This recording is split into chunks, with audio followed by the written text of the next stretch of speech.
Test. Oh, there I am. David, did you get the PowerPoint okay from the email? Okay.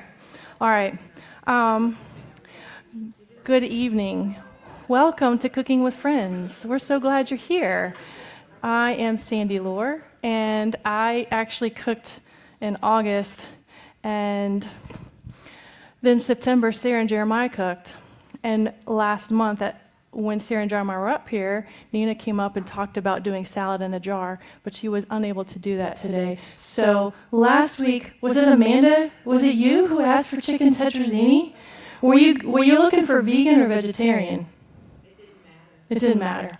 Well, I never in my life ate chicken tetrazzini, but I said, well, if Nina can't be here, then let's make chicken tetrazzini because that's high in the demand for Miss Amanda. So I made one this week. And I just got to tell you, my son thought it was real cheese. My husband eats meat, and he said, this is amazing. Make me some more. And I said, yes, Amanda's going to be happy, right? So hopefully that's the story, and we're sticking with it. Does anyone want to be my helper up here? We have need of a helper if you would like to. And no, I'm not forcing anyone. I'm not going to twist anyone's arm. But I would love to have Amanda up here if you're willing. I'm not going to make you, but this is your meal, right? So do you want to come up? Okay, I thought you would. Okay. No. Oh, okay. Don't worry about reading. Just let me boss you around, and I'm just kidding. Okay. All right. So you have the recipes before you. We're going to start with the chicken tetrazzini. We'll save the broccoli for the very last. Okay. And I'm trying to tuck this in. Would you like to wear one, or would you? One of these. You have a pocket you can put it in, right? So let's see if we can get you on there. So you just wrap that around your ear, and then it's on. They just need to turn it on. You can put that in a pocket. Okay. Here's gloves. 2 for you, 2 for me. Perfect.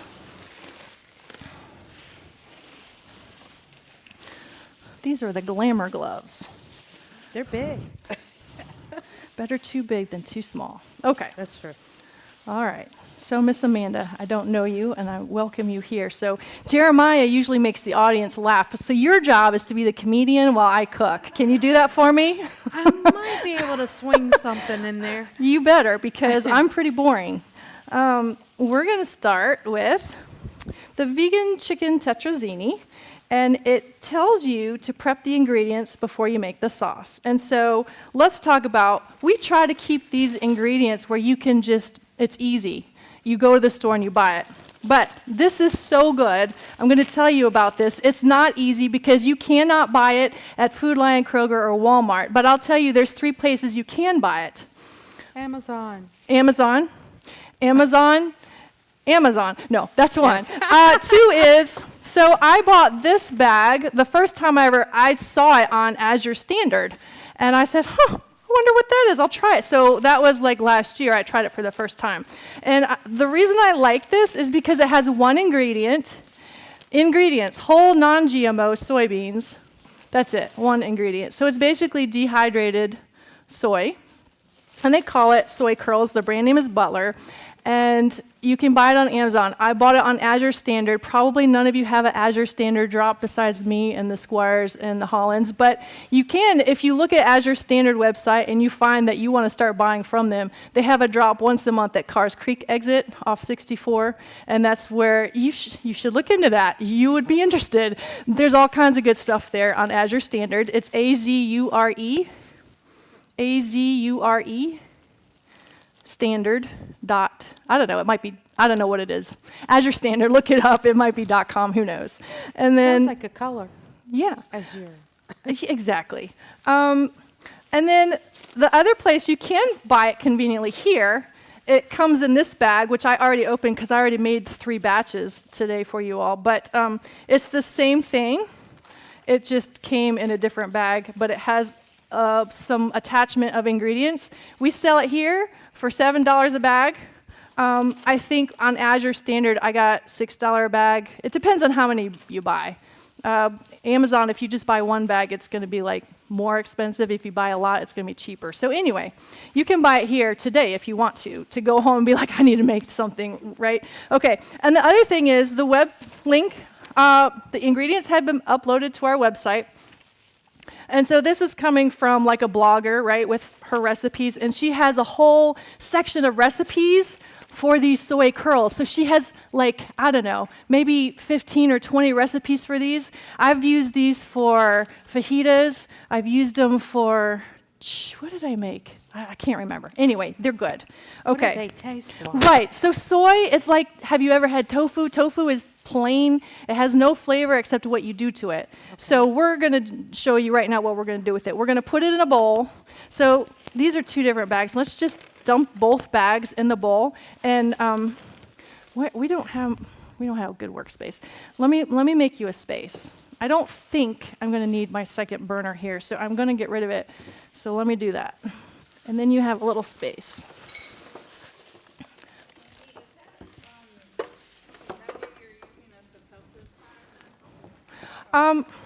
It should be this recipe that says vegan chicken tetrazzini. Yeah, on the second page, it says 4 ounces of dry soy curls rehydrated. And then to rehydrate it, under number 1, prep the ingredients, it'll tell you to rehydrate the soy curls in veggie broth. So you can rehydrate it in water or broth, whatever I suggest, again, it soaks in the flavor of what you do with it. So, yeah. It doesn't have to be hot, but this is so fun. My husband has a new toy, and he's not here, so I can rag on him. So, why is it not turning on? Looks like it's on. Is Yeah. it turned up? No, no, it's not turned on, and maybe it's because of the that's just the color plastic. of it. Okay. It looks He delicious. has a fancy new toy that isn't working right now, so just, it's pretty warm already. Just cover it with water. Yeah, and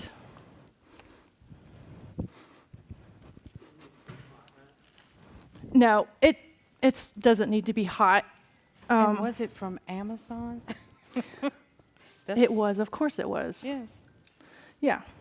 So New I'm going to toys. unplug that because we're not going to use that again, and I don't want it to accidentally turn on and hurt myself. These gloves. And it is empty. Well, it felt like it was warming up, but Okay, I'm just going to move out of the way. So what you want to do is it tells you to use the bouillon. All right, use this, and I'm going to say my tablespoon is hiding. It's right here. I would say use 1 tablespoon of that. And let me get rid of this. heaping. Yeah, heaping is wonderful because it's going to be drained off. So we're going to drain this. We don't want it to be wet. We're just rehydrating it. And then you're going to want to stir that around to make sure the seasoning gets all over. So I have a spoon for you if you hold on a sec. Over there. Yeah. Here. Thank you. Okay. Did I just lose my...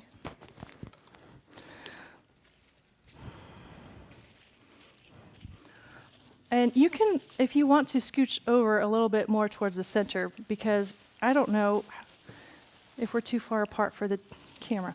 Okay, so that is the soy curls. Any questions on the Butler soy curls? Okay. And then we're going to start sauteing the mushrooms. It says to use a little oil. I used like a little tiny drop of this, and it probably doesn't even need it because this thing is so nice, the way it's non-stick. Where's my oil? Okay, so you can use one of these on the mushrooms. I have it around 375. So if you tend to the mushrooms, and we're going to just saute those. Okay. What else do we have to do? It says the soy curls. Oh, the fettuccine, you know how to cook fettuccine, so it's there.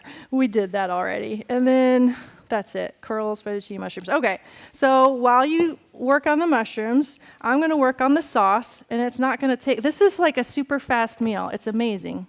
Okay, so that's why I needed my hot water. I knew I needed hot water. It did feel like it was getting warm. It did? It did feel like it was getting All warm. right. Y'all just ignore me and my technical difficulties and my third pair of gloves. I'm going to try to make it get warm water.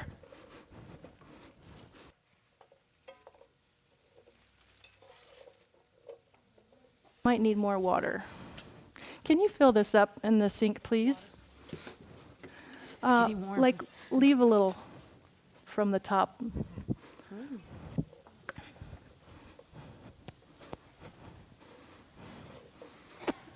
And the sauteing is beginning. Yeah, good. I can hear it now. Okay, well, it beeped, so it should be working.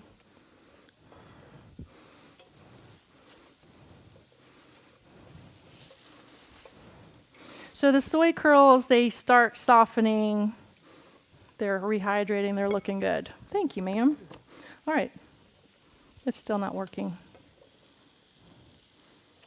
My husband is watching online and laughing at my patheticness. Yeah, well, We could use a call all at once from her husband. I mean, it ran in the kitchen just fine, so Is it it's starting to lit warm up, over? so it beeped, and so it's not the plug. Grr. You know what? I'm just gonna go with it. It's not super. Mark, was that cold or hot water? Cold water. It's okay. I'm just gonna use cold water. It's not. So basically, you're gonna heat it up in the pan, and Do we it's want better to start with something hot than something cold. Do we want to add any seasoning to this as we go? Husband has some really good advice for Oh, you. he has advice? What's he say? Sean, sir, what do we do here? Just touch that power button. You don't push it, you touch it. Oh, I'm pushing it too hard? No, you just touch it. It just came on. There we go. Pushing It's it a, too hard. Oh, Mark had the magic touch. Hey, babe, I did it in the kitchen and it worked fine. All right, but now the lid's not on. Yeah. Okay. Thank you, Sean. Thank you, Sean. Okay. All right. So I'm going to get, see, I like this. He doesn't know, but I use it when he's not home. I just don't know. I don't remember using such a light touch. So I'm going to wait for the hot water because I'm going to measure. All right. I'm going to measure my water in here because it's marked. So I'm going to do the water first so I don't have to use a measuring cup because it says 1.5 cups of hot water. So here's what I want to tell you. When I served this on Tuesday, Sean said, it's really great, but I think you should add more cheesy sauce. It needs more sauce. And then when I looked at this blog recipe at the bottom, it did say, there were like 3 people had commented. One of them said, I doubled the sauce because I like mine saucy. So I've only made it once, and it was the regular batch. So today we're doubling it.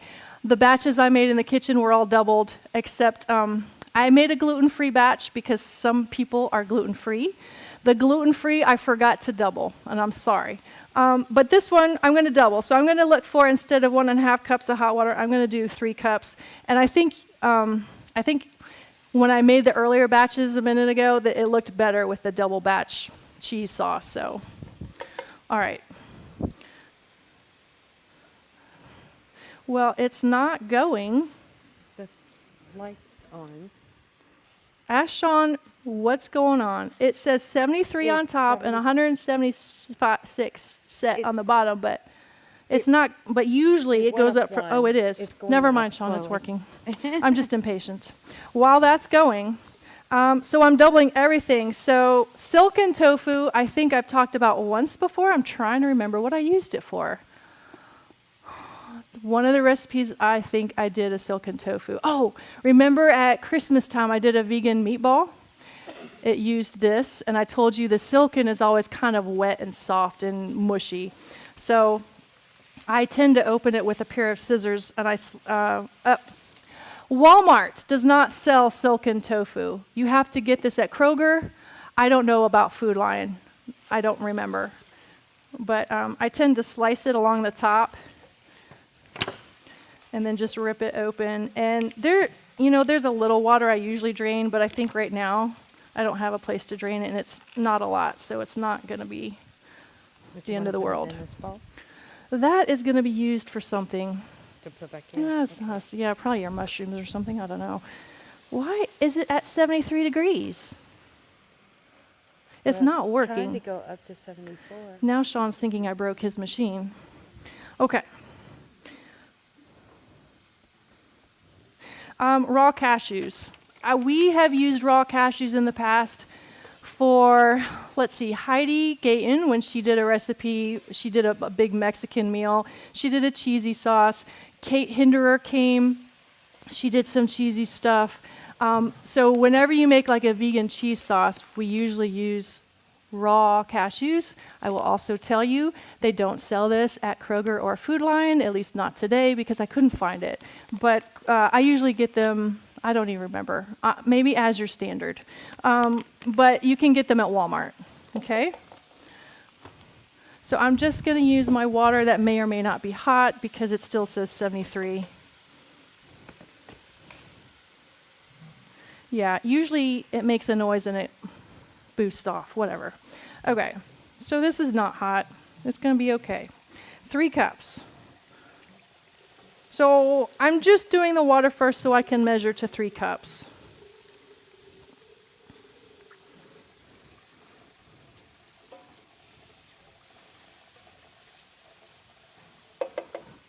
I don't hear any jokes over there, Amanda.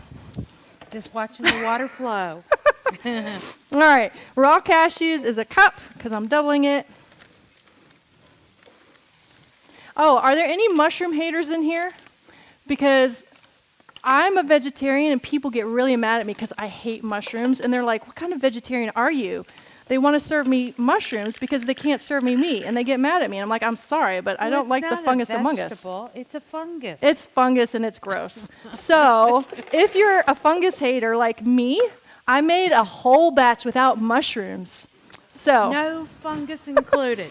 all right, so there's the cashews. Here's the silken tofu. So this stuff is not at all like the firm tofu. It's really different. Yeah.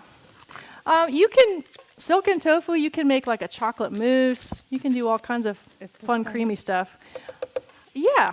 I like, do you like mushrooms? I love mushrooms. How, what does it look done to you? Because I never cooked them. It does. It's starting It looks get a good to little me. So we can turn it crusty. off here. Okay. I didn't want to get too crusty on this. Yeah, and just pour them in, scoop them into that bowl if you want to. Okay. Thank you. All right, so we have the tofu, the cashews, the bouillon. All right. Now, you're wondering, what's this chicken bouillon powder? I know you are. So I'm just going to tell you. A year ago, I gave you a chicken bouillon recipe, and it's this stuff here, because I use it for my mock cream of chicken soup, which I think was my second thing I taught you. But it's not the same recipe as this. But I said to myself, I have chicken bouillon. I'm not going to make a recipe, so I'm just telling you straight up. I gave you her recipe. I also gave you this recipe like a year ago, and I'm just using the one I have on hand because it was sitting in my kitchen, so that's what I'm using. But it wants 1.5 times 2. Where's my 1.5? Here's my 1.5 tablespoons times 2. I didn't know they made 1.5. They do, only at Walmart. Oh, Yes. I got to use 2 spoons. So, okay. That is that. And I think we got the hot water, so all we're missing is this white cooking wine, which a 1/4 cup gets doubled to 1/2 cup. So they made those measurements for people who can't measure. I have. They did. They made them for the 2nd graders who's helping their mamas in the kitchen. I think so. All right. And then I need some salt. Now, I'm also going to say Sean had 2 comments. He said it needs more cheesy sauce, and he said it was a little salty. This recipe says to salt the mushrooms, and I salted his mushrooms. So These were not all the salted. stuff we made today, I held the salt. And I'm thinking to myself, maybe her bouillon has less salt than my bouillon. I'm not sure. But so I tried to reduce the salt a little. I thought the salt level was fine, and Christian did too. But anyway, so it says 1.5 teaspoons salt. So if we double, that's 3. And I am going to do just, there's 1, 2, and I'm going to do I'm going to do like 2.5, something like that. And then we have it all in there. I believe it's heated now. What? He's got the touch. Sean told you what to do, right? All right, and he's rolling his eyes at his wife, not knowing what I'm doing.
Okay, thank you for your patience on that. So that is nice and creamy. What we're doing is we're doubling it. So instead of a 1/4 cup vegan butter, I buy this at Kroger or Walmart.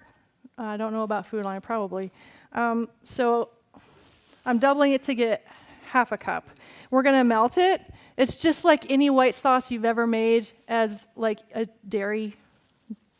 And you're going to melt the butter, and you're going to add your flour. So we got a 2/3 cup in there, and we're going to do that, and then mix that together. So are we creating a roux? Yeah.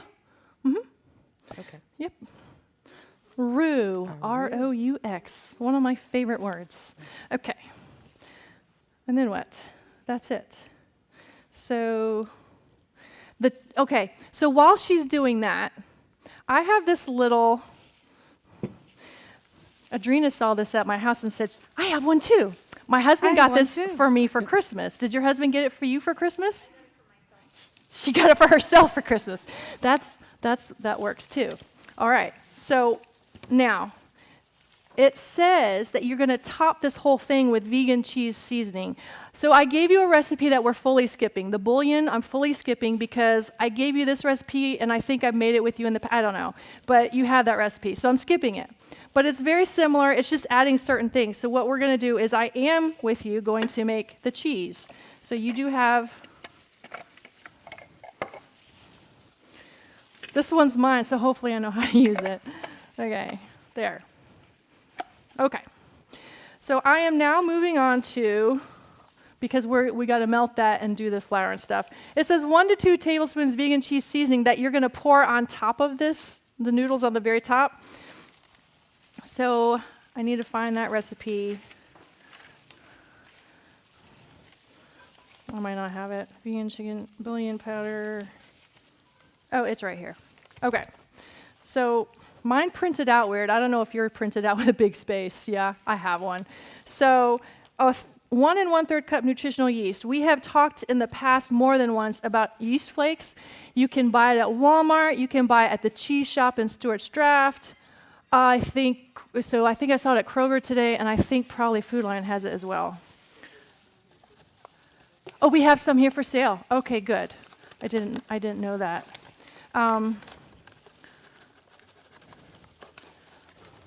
So I'm going going to for the flour. No. Yeah, go ahead. Yep. So she's going to work on that and mixing that in. And as soon as it's mixed in, you can add this blender. Okay. So I think this all fits in my little tiny mini processor. I can't remember if I used my big one or my mini one. Cross your fingers it fits. It kind of dusts. When you pour it, dust flies and it'll make you cough. So watch out for that. And if it were pepper, it'll make you sneeze, right? Yeah. Okay. So We have a paste. the reason we like this is because it tastes like cheese, but it's dairy-free. See that smoke rising? Whew. We have a paste. Good. Okay, you're going to pour this in. So she's making a roux. We're going to just pour this in. You want me to get it? Yeah, you got it? All right. And then we're going to, I think we're just, so it starts out where you got a clump and you got the liquid, and you just want to make it, what's the word? Yeah, that's not the word I was looking for, but that is true. Like a Okay. gravy. Make it evenly distributed, whatever that word is I was looking for. All right. So I'm doing 1 1/3 cup of yeast flakes and hope that it fits everything together.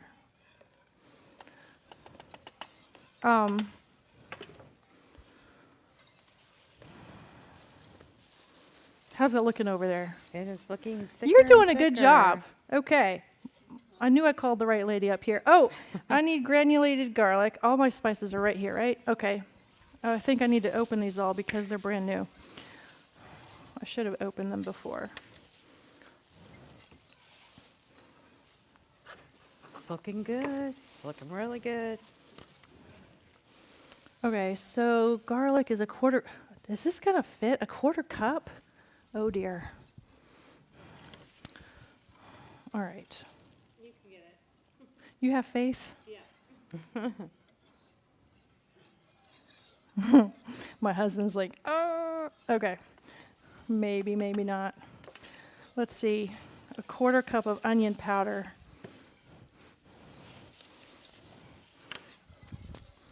We could be like Bob Ross, and it'll be a happy mistake if it's not right. Okay. It might fit. 2 tablespoons sea salt. 2 tablespoons. That's a lot of salt. 2 tablespoons. I have a 2 tablespoon right here, but it's not going to fit in there. That does sound like a lot. Sounds like it should be teaspoons. Well, I actually have made this already once, and it turns out, so I put it in a little jar and I labeled it vegan cheese seasoning. But yeah, it tasted good, and so I guess it was the right amount of salt. It wasn't too salty. That's 1.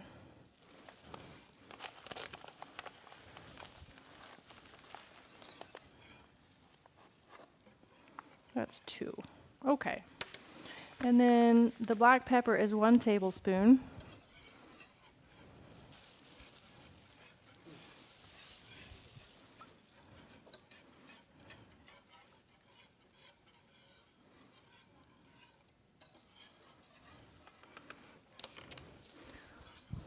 Oh, that's doing a good job. And then the lemon pepper seasoning, I got Mrs. Dash. It says salt-free dash flavorful lemon pepper seasoning blend. I think I got this at Walmart. I never in my life bought this stuff before. I bought some to try it at home because I had to try it at home because I wasn't going to make something that tasted terrible, right? But we all liked it, so it's safe. I think this is the secret right here. I mean, you can't go without the yeast flakes, but this lemon pepper, at least I got a different name brand at the house than this one, but it really, I think, was the magic trick. We're only gonna just do this so that, because the yeast flakes, if you've used them before, they're like flaky, so they want it to be powdery.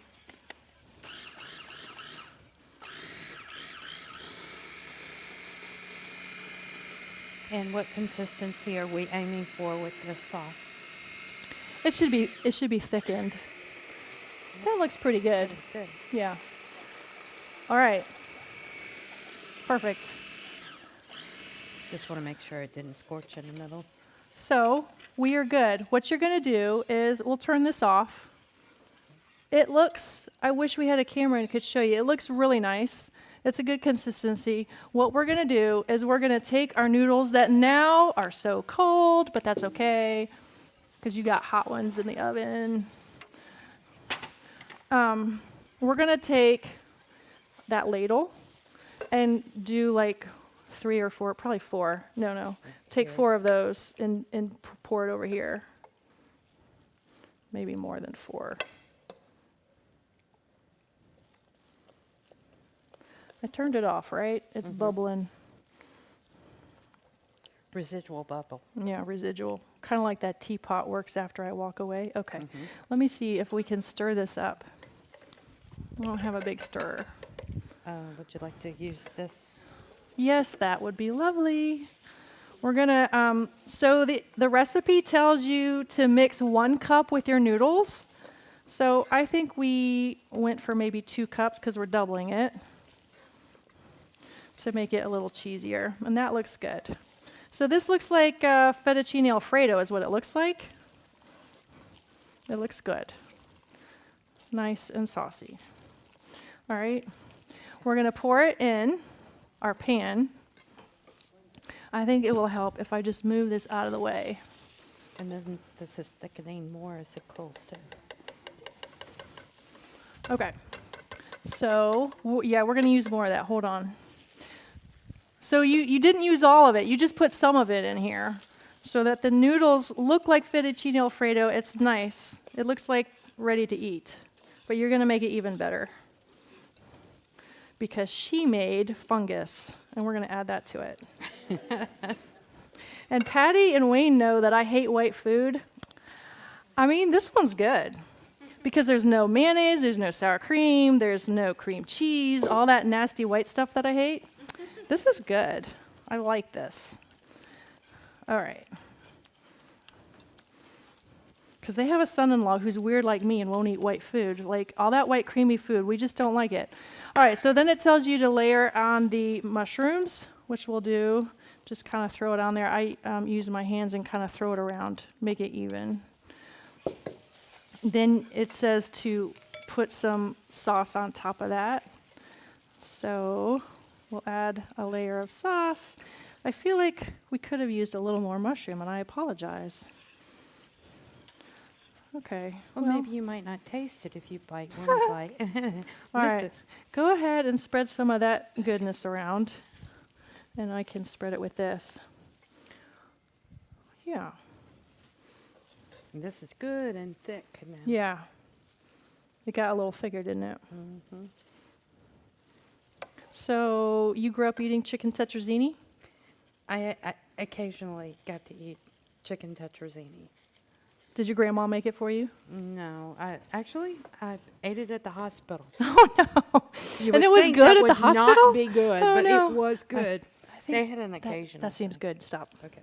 We'll save that for the top. Okay. That's interesting. What Yes. hospital was that? It was at the local hospital, Carillion. Really? Back when they had more cooks, and I think it was done more in service there. That's amazing. I've never had good food at a hospital. Okay. The next thing it says is, oh, we need a colander. That colander that's in there, can you toss it my way? Just don't throw it at me like a frisbee. I'm not good that way. All right, I'm going to drain this in my bowl here. So listen, if you start this right at the beginning, it has a longer time to just get all those flavors in there. And you don't want it wet, so I'm just going to dump the water out. Patty, have you ever used the Butler soy curls on anything?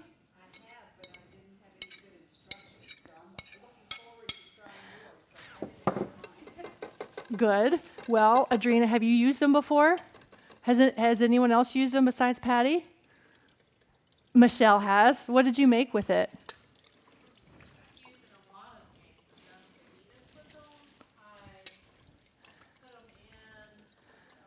She said fajitas. Yeah, I've done fajitas, and I've also have made just like a chicken and rice dish. Okay. And so I've done them. I put them in soup and just different things like that. I use them quite a bit, so yeah, I like using them. So I just discovered them last year. When did you discover them? Oh, years ago. Maybe 15, 20 years ago. Oh my goodness! I just found them just casually browsing. What does Azure Standard have today that looks good? And I was like, oh, that looks interesting.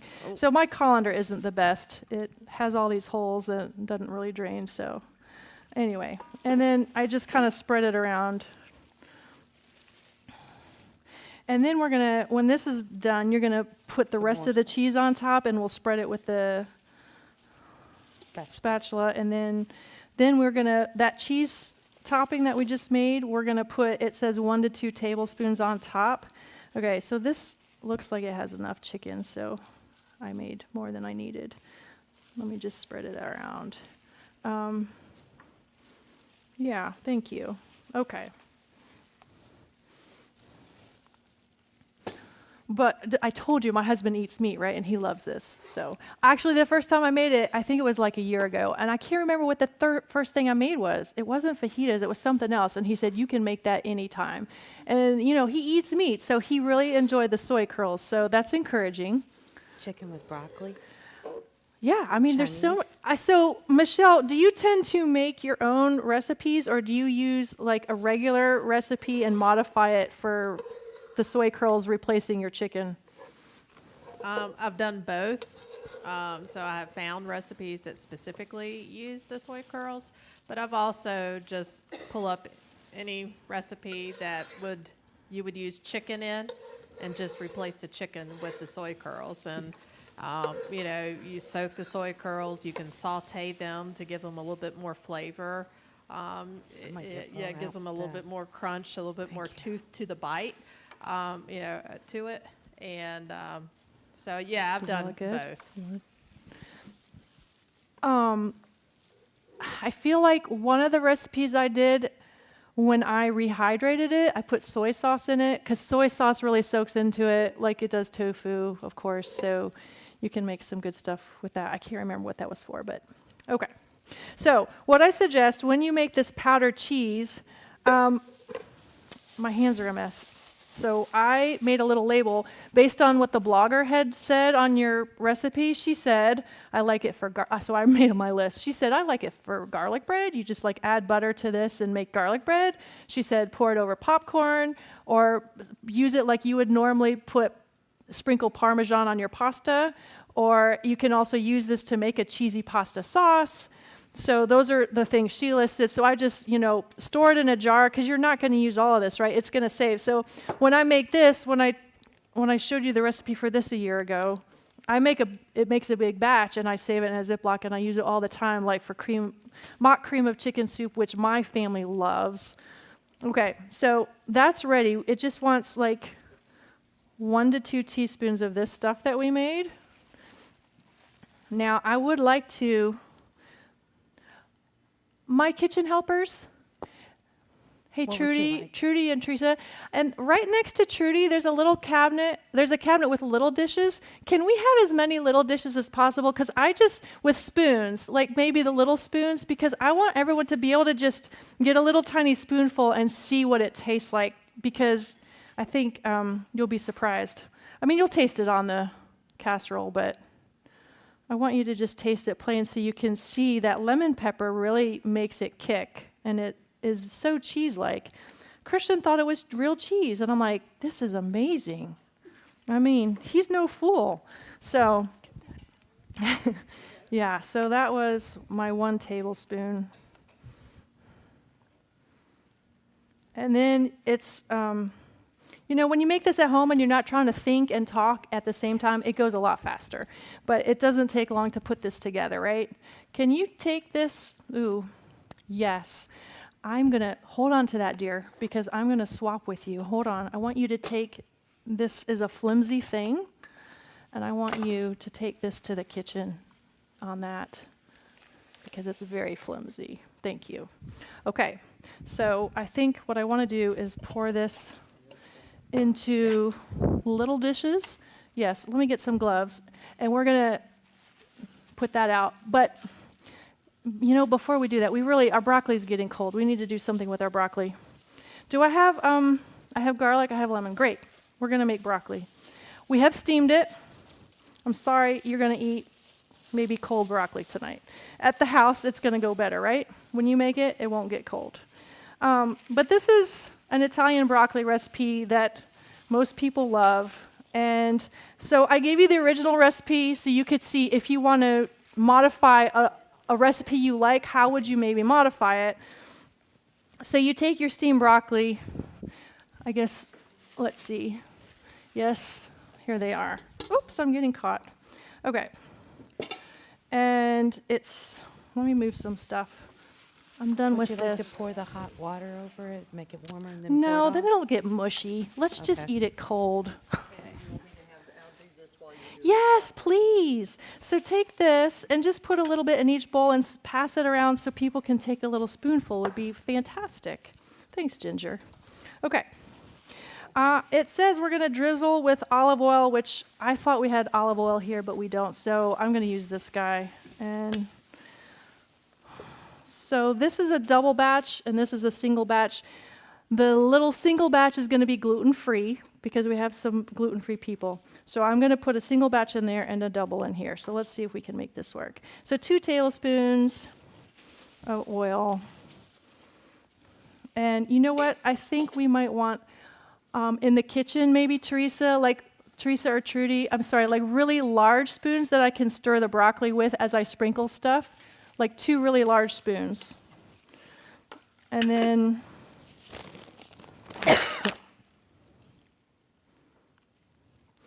so I'm suggesting, it already has oil. I'm not going to do oil and butter. I'm just going to leave the butter out. But if you really wanted to, you could do both. I just don't feel like it needs both. I feel like just the oil is enough. Thank you, my dear. Okay. So you can stir one and I can stir the other. All right, let's not cross-contaminate because that one's going to stay gluten-free. Okay, so minced garlic, each one gets a clove. So 1/3 goes in here. That goes in there.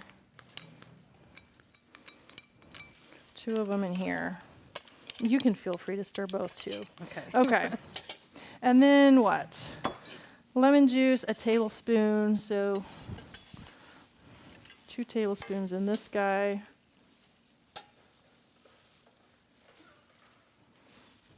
One tablespoon in there.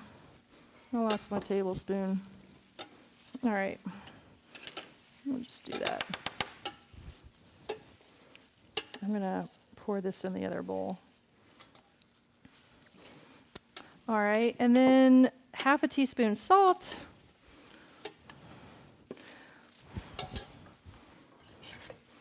So a full teaspoon salt in the big bowl.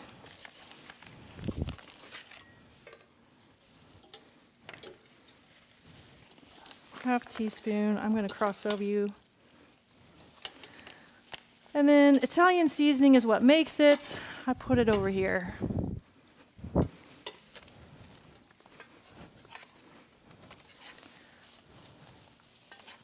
They want a 1/4 teaspoon, so I'm going to put 1/2 teaspoon in the big one.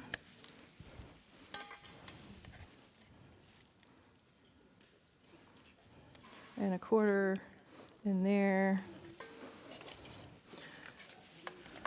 So then it says, after you do that, then it says you coat it with the butter. I'm going to skip that. The dry breadcrumbs. So this one is our gluten-free. We're going to do 2 tablespoons.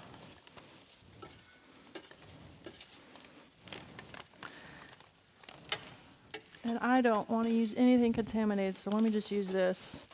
And I'm going to say, I'm sorry, I'm reaching. That's okay. I'm not sure if these bread, I've never bought these before. I hope they're crunchy. It should give it a little texture, okay? Now, when I shop for breadcrumbs, I always get dismayed at the huge long list. So I tend to get something like this because the ingredients is like so short. Flour, wheat flour, cane sugar, yeast, and salt. When it's like 25 ingredients, I don't buy those breadcrumbs. It's just, the list is too long. Thank you.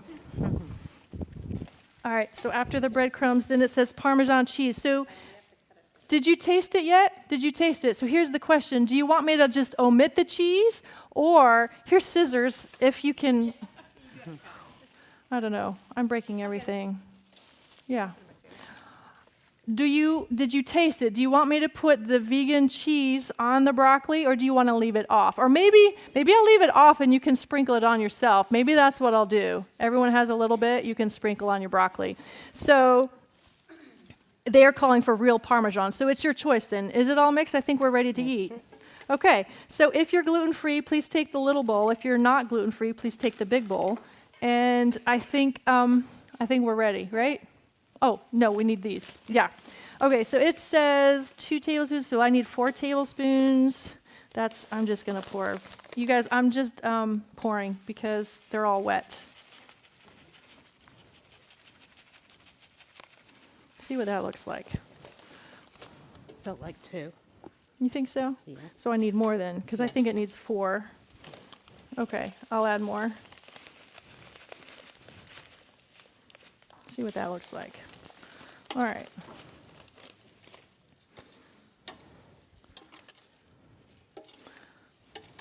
Are we good to go? I think it's good.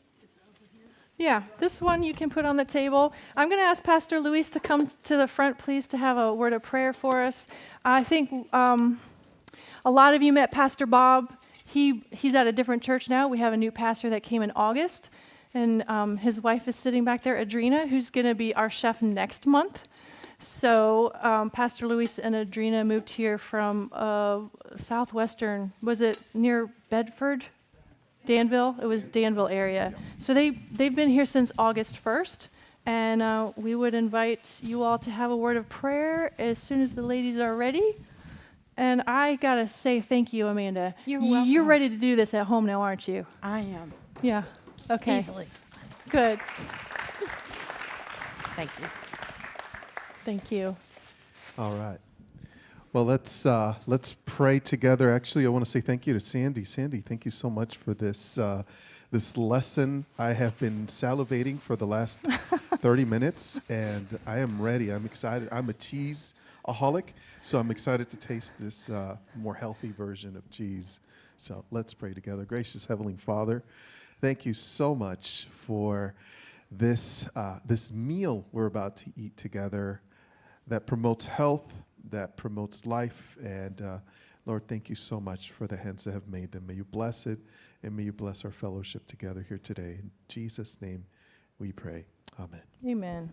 You may, if you haven't been here before, we invite you to go first if you're new, but we just line up and grab yourself a plate. So is it clear which chicken tetrazzini is gluten-free? Okay. So gluten-free is at the far end. Everything else is by the plates. So go have at it. And we take like a 5-minute break to get your plates. And once you start eating, I'll get up here and talk some more. And we have another guest speaker going to talk some more too, okay? So go get yourself some food.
few slides, and while you eat, you can listen. So you have 4 recipes to take home tonight. Yeah, here's my soy curl information. You can buy the soy curls, $7 here at the church store. You can buy them on Amazon. Just one bag is $8.94, and it gets cheaper. If you buy like 24 packs, it's down to $5.41 a bag. Azure Standard is the cheapest at $4.50 for just one bag, or if you buy like 18 bags, it's only $3.40 for a bag. So there's some prices for you on the Butler soy curls, and I have, let's see, I'm just going to run through this. Here we go. Last year we talked about New Start. Is anyone new tonight? Oh, Emily and, I'm sorry, what's your name? Katie. Katie, right. And what, you've been here before. Okay, all right, so we have maybe 2 new people. So what you missed last year was each night we kind of talked about one of the laws of health. And with the cooking class, clearly we're focused more on the nutrition aspect, but we gave talks, like, so we typically cook for an hour and then we talk for a little bit, and we gave presentations on each of those. And then, let's see, this is October. So in August, I got up here and I cooked something, and I showed you this calculator, and Ginger, who just left, but she was here a minute ago, she came up and gave a testimony, and we went to this calculator, and she showed what she was like a year or 2 ago, and then she showed what she was now.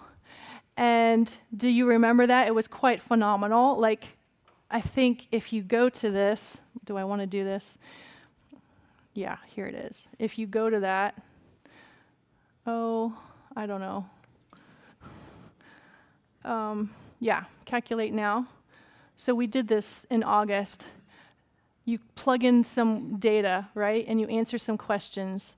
And it gave you a number, like what's your probability of, like, it gives you a health score, right? That sort of thing. And so her health score really improved because of all these changes she had made. And, you know, part of it was the Cooking with Friends class. Part of it was just, you know, some decisions she made about her life, and it was really awesome. So that's what we did in August, and I'm just curious if anyone here has tried it after I showed it to you, and did it give you any useful information? Because for me, I did it, and, you know, I'm not there yet. I have a little improvement to make personally. So, yes. Did anyone have anything they want to say about the calculator? Did you do it after we showed you this in August? No comments. Okay. All right. You're going to. All right. So I have a few more things to show you, but we have a new guest who I apologize. Miss Emily, can you come forward? I have not spoken with Emily before, and I wanted to talk to you before you came up here, but she wanted to share kind of her experience. And I think when I was here in August, Ginger gave her experience and shared a testimony. It's always fun to hear how lives can change for the better when you make, you know, little changes can make big differences in your health. So this is Miss Emily, and we're happy that you could share what's been going on. Do you want me to stay up here, or do you want me to sit down? You can stay up here. Okay. That's okay. I don't use the health score, but I use Chronometer to keep track of my calories. So, and exercise. So, yeah. I just wanted to share. Teresa asked me to share too about my starting, just a journey. What happened was I'd been on medication and I gained a substantial amount of weight without changing my eating habits very much. I just gained a lot of weight, and that wasn't the first medication that made that happen for me. Another medication made my blood sugar go up for no reason. So finally in January, it got to the point where I would be falling when I try to walk, I would fall. And they finally took me off the medication. I had been getting forced injections every month. So it was pretty awful. And as soon as they took me off the medication, I lost like 20 pounds right away. And that wasn't good enough because when I went to the doctor, my blood sugar was, it was high, and my cholesterol was high. And I was just like, this is crazy. I'm gonna cut everything out. I got a NutriBullet, and I was like, A NutriBullet, for those who don't know, is a NutriBullet is a blender. It's a personal blender. And I had worked for a Christian dietitian way back, a long time ago. And she introduced me to the NutriBullet, and I just thought it was the best thing since sliced bread. It makes preparing food really easy, and smoothies give you a lot of nutrition with very little prep time. So what you do is you make it with 50% green leafy vegetables, like 20% is fruit, and then you add like a nut or protein powder or some kind of extra protein or fat. And then you add water. So I started making one smoothie a day, and I went back to the doctor, and my blood sugar was normal. This is back in January, This is by March. March. So I kept using the NutriBullet, and I loved it so much that I was looking for more green smoothie recipes online. So I found this book called Green for Life by Victoria Bosenko. And I read it, and it was pretty amazing because she said that she was a raw foodist. And I had heard about this before, and I thought, well, that's pretty strange. But she said as soon as she started green smoothies, even though she'd eaten all raw food, her health drastically improved. Her hair turned from gray back to brown. Really? Yeah. Oh, I should try this. Give me the recipe. And she had no more problems with IBS, which is amazing because my mom had IBS for a while, and she was totally cured of IBS, What's IBS? irritable bowel syndrome. Sorry. Thank you. And I've never heard of anyone else being cured of irritable bowel syndrome before. So I was like, you know what, I'm gonna try the raw food diet. And so I started making soups raw. I started continuing making smoothies, and I would make these huge salads every day. And tracking my calories, I would see that, wow, I'm not getting that many calories, but I feel so full. I never felt so full in my life before. And I kept eating, and I found a book on souping, which is soup fasting. So I was like, okay, this is working for me better than just prayer, because I had practiced Christian Science for a while. For a long time, actually, I was a member of a Christian Science church. And I had a couple of healings through prayer, but this one wasn't working because when I went on medication, they kicked me out of the church. They said, you can't be a member anymore because you're on medication. So I continued to pray and read the quarterly and change my diet. And then what happened was I did this soup cleanse, this 5-day soup cleanse, and it was incredible. I went back to the doctor, and my cholesterol was normal, and my blood sugar was even lower. So I thought, and I had lost another 10 pounds. So I thought, okay, this is great. And then what happened was I was looking for something different because I had done water fasting before, but I wanted to do some kind of, something to add to what I was doing. And my friends and I used to juice when I lived in Arlington. So I found a juice fasting coach, and he said, when you start a raw food diet, it's a good idea to do a 40 to 90 day juice cleanse to get rid of mucoid plaque from your body. And I thought, oh, wow.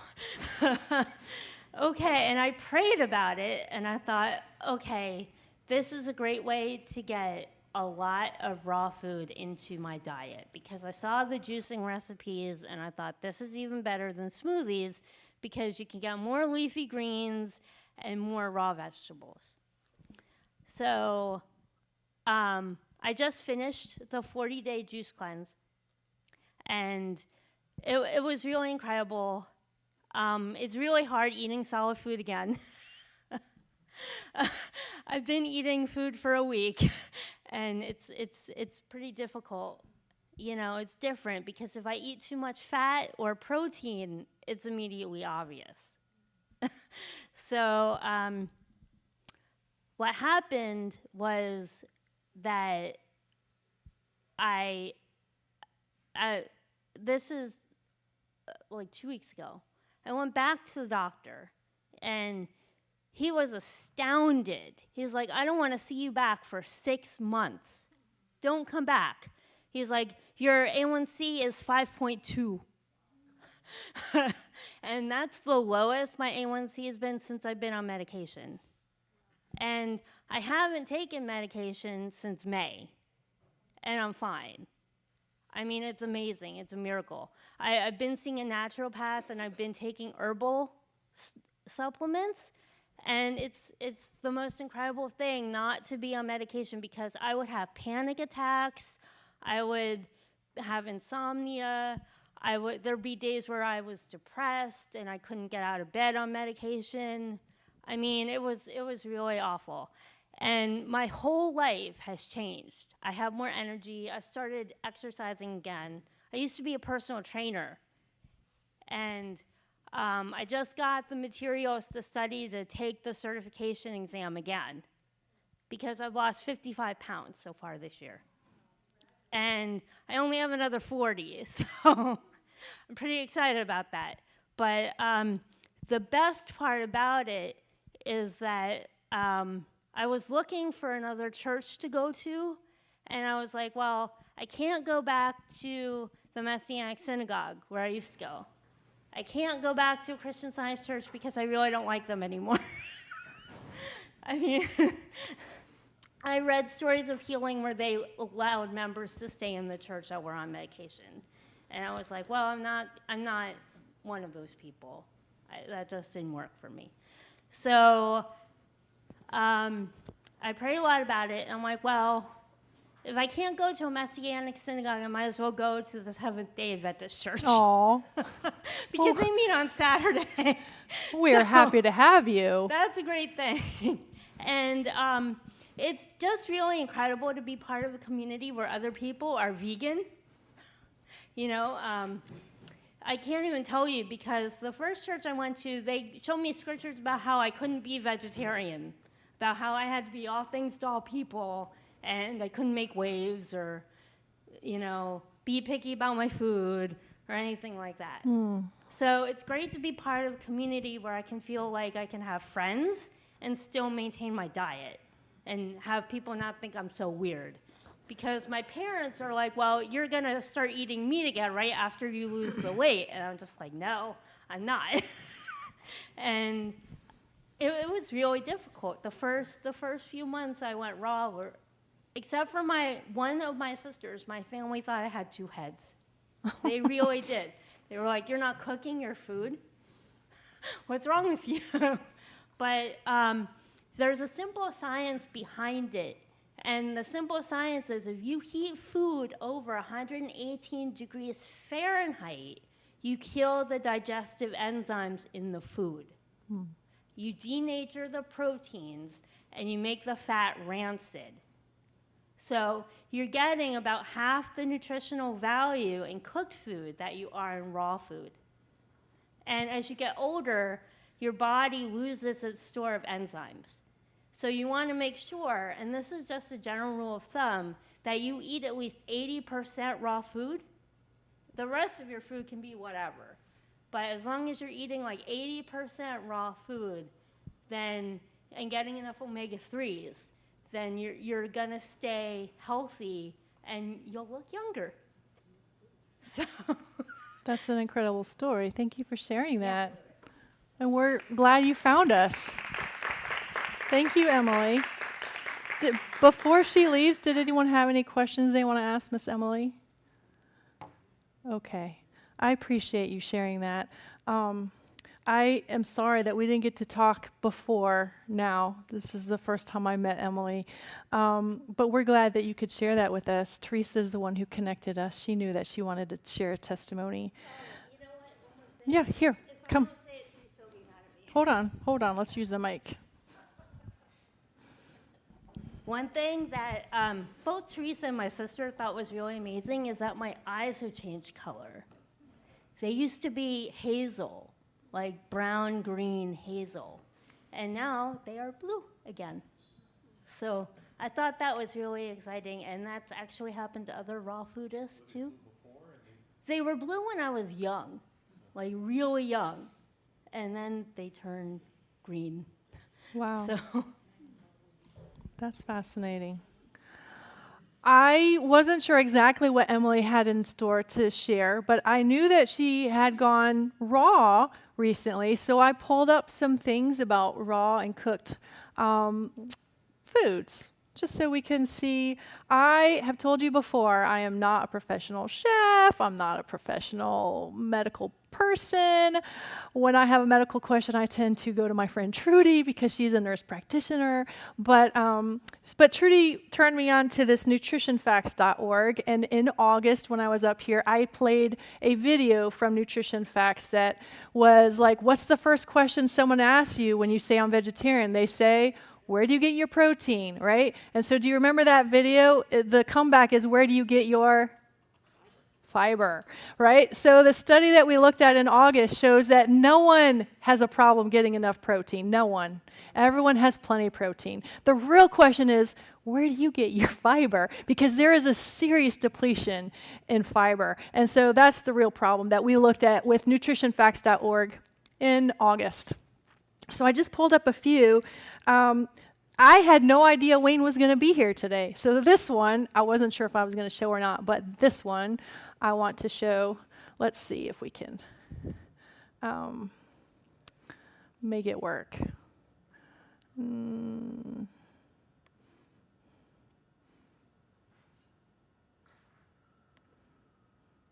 Oh, and am I going to have to turn the microphone up here, or is it going to work? For years, I've been presenting data on how we can best tune our diet to prevent cancer.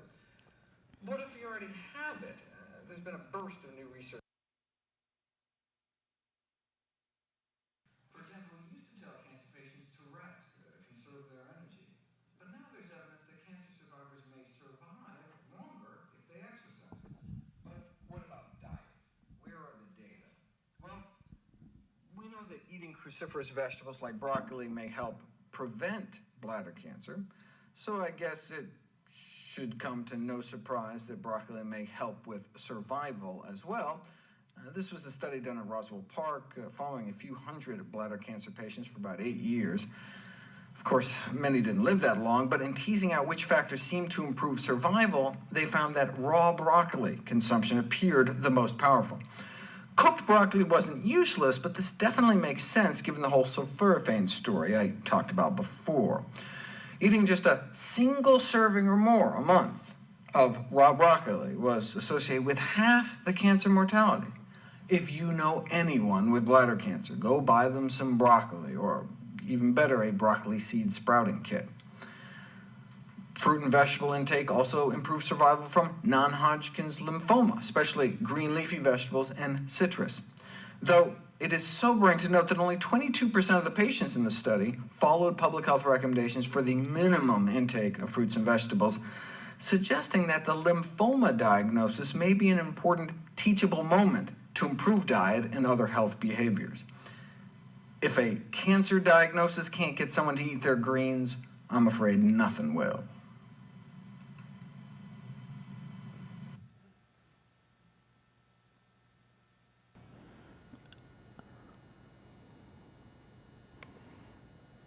So that one was just letting us know the importance of broccoli. I think this one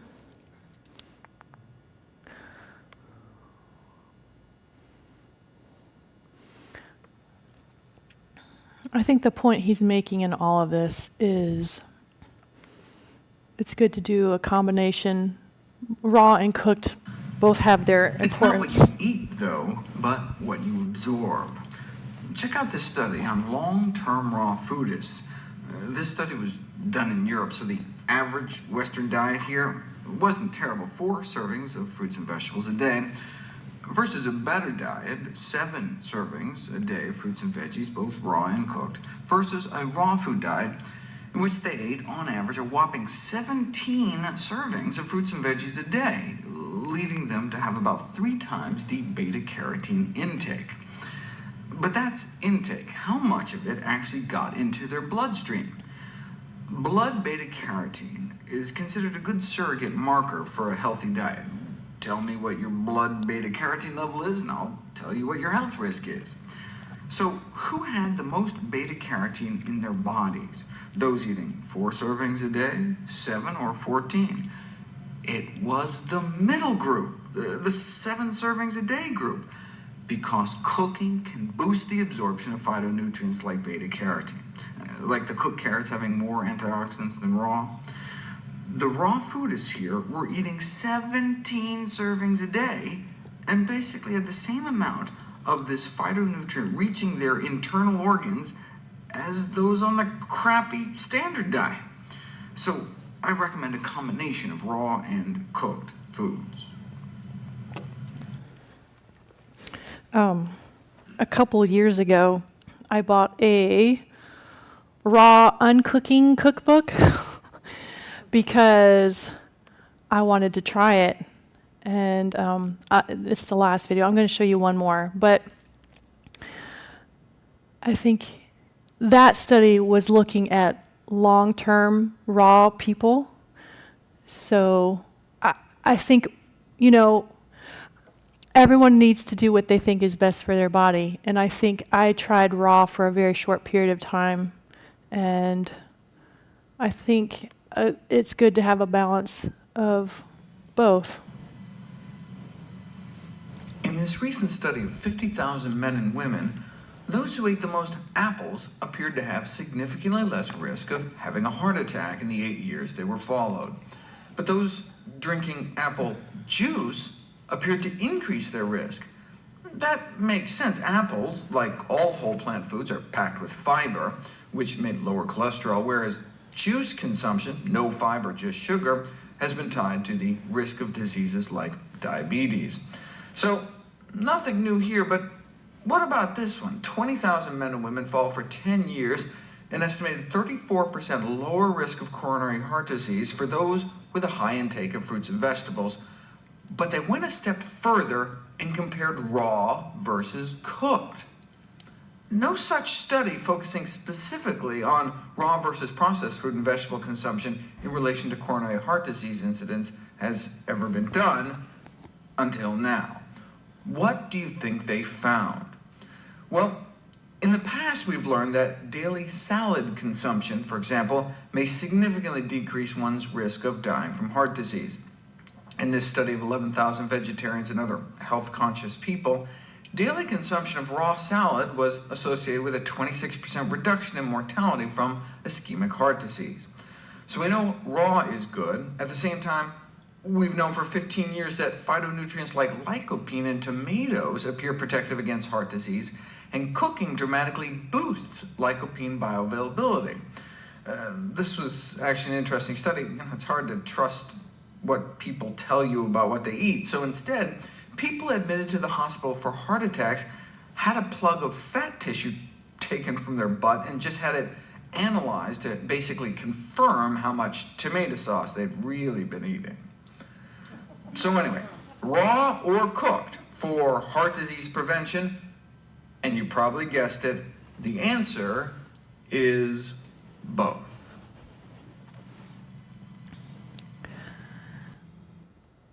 Okay, one more. So I think that the point is, if you cook, I don't know if I showed that one or not that I was thinking about, but one of the videos he was talking about, if you cook it, better things come out of it, or if you don't cook it, better things come out of it. Like, you need both. And so this one I want to show you because I had been diagnosed with fibromyalgia a long time ago, and just dealing with pain and everything, I think my diet helps because I guess I've been vegetarian since I was 3, but I went vegan for a short period, and it didn't last long. But I think the big thing for me was sugar, and I've gone sugar-free like 3 times, and I think that really helps, and that's where I need to go again. Like, I need to cut out sugar. But this one is for me and anyone else with fibromyalgia, because that was what prompted me. I was having so much pain. I guess it was maybe 8 years ago. There was so much pain that I said, I need to try something different. And so I got the Raw Uncooked book, recipes. And it was really hard because I had 2 little kids. And I was like, this is not going to work. So, but anyway, I just wanted to share this video. Oops, I just messed it up. Where's it going?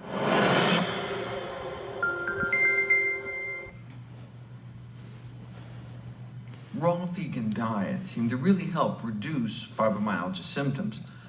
But what about just a mostly raw diet? That was tried next. Fibromyalgia engulfs patients in a downward, reinforcing cycle of unrestorative sleep, chronic pain, fatigue, inactivity, and depression. So they tested whether a mostly raw and actually vegan diet would significantly improve fibromyalgia symptoms, and boy, did it. FIQ is the standard survey designed specifically to measure the impact of fibromyalgia on a person's life. At the beginning of the study, they were doing pretty bad. By 2 months, though, they were doing significantly better, and by the end of the study, at 7 months, there were significant improvements in each one of these measures. So less physical impairment, they were feeling better, less absenteeism, less pain, fatigue, stiffness, anxiety, depression. In summary, a diet intervention using a mostly raw, pure vegetarian diet produced dramatic improvements in fibromyalgia syndrome symptoms. When this study was reviewed by Current Rheumatology Reports, the editor noted that it had the most impressive results of any recent fibromyalgia treatment study. For example, nearly 3 times the improvement that the Mayo Clinic reported for their fibromyalgia program. Yes, it was not a double-blind, placebo-controlled study, but as they note, it's difficult to design such a study when it comes to diet, since people tend to notice when they've switched to a vegan diet. So, raw vegan diets worked. Mostly raw vegan diets worked. Even just eating vegetarian seemed to help. What about just eating mostly vegetarian? That was the one tried most recently. Fibromyalgia symptoms put on a mostly vegetarian diet for 2 weeks and did not see any significant improvement. Maybe if they gave it more time, we don't know. Bottom line is that the best available science to date suggests eating plant-based diets, whether vegetarian or vegan, may help people with fibromyalgia. Just because the best science we have doesn't mean it's necessarily very good science, right? These were all very small, poorly controlled, relatively short-term studies. But what's the downside of giving it a try? It turns out that people with chronic widespread pain syndromes tend to eat pretty crappy diets, perhaps explaining their higher rates of other chronic diseases such as cancer, cardiovascular disease. So even if a healthy diet doesn't help their fibromyalgia symptoms, at least it may prevent them from falling ill with something else. The last thing someone who feels miserable all day needs is another disease.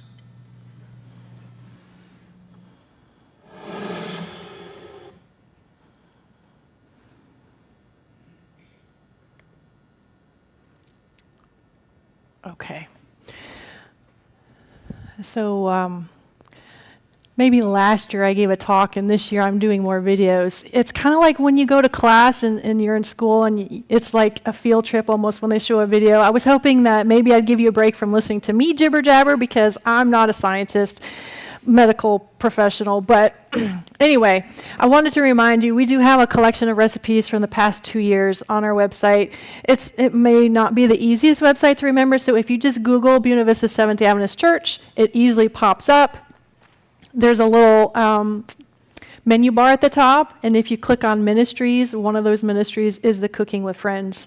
When you go to Cooking with Friends, then you see it says click here for recipes. So I'll show you that really quick.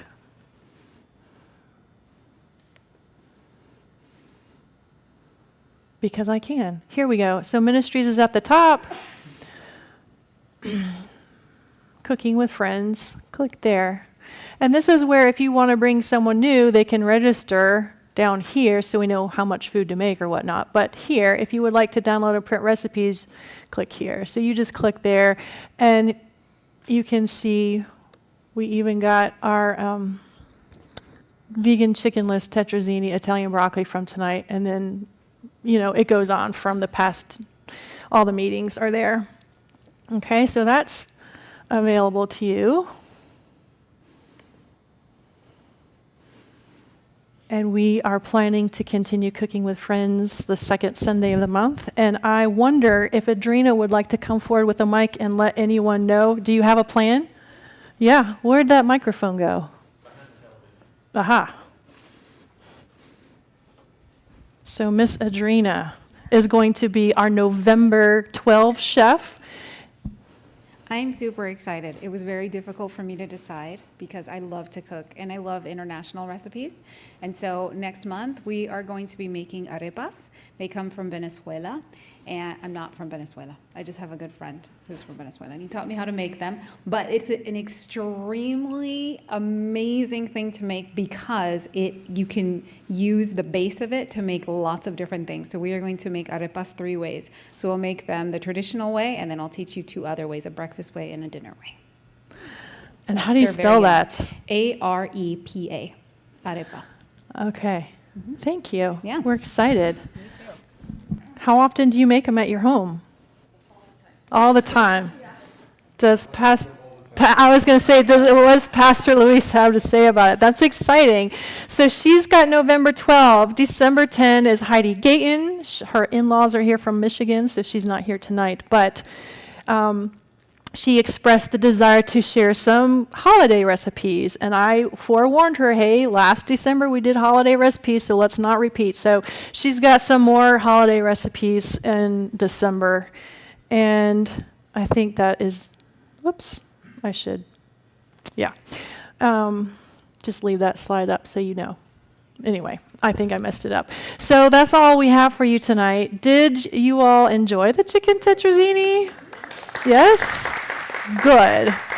Did you eat it all? Because Sean wants me to bring some home. I'm just kidding. Okay, I know. Anyway, we're so glad you came. If you haven't been here before, what we do with our non-disposable silverware is there's a little soap box up on the counter that we put our forks, and then everything else, for the most part, can be thrown out. So we hope to see you next month in November. And we thank you again, and God bless you all, and pray that you enjoy your cooking experience and come again. Thank you.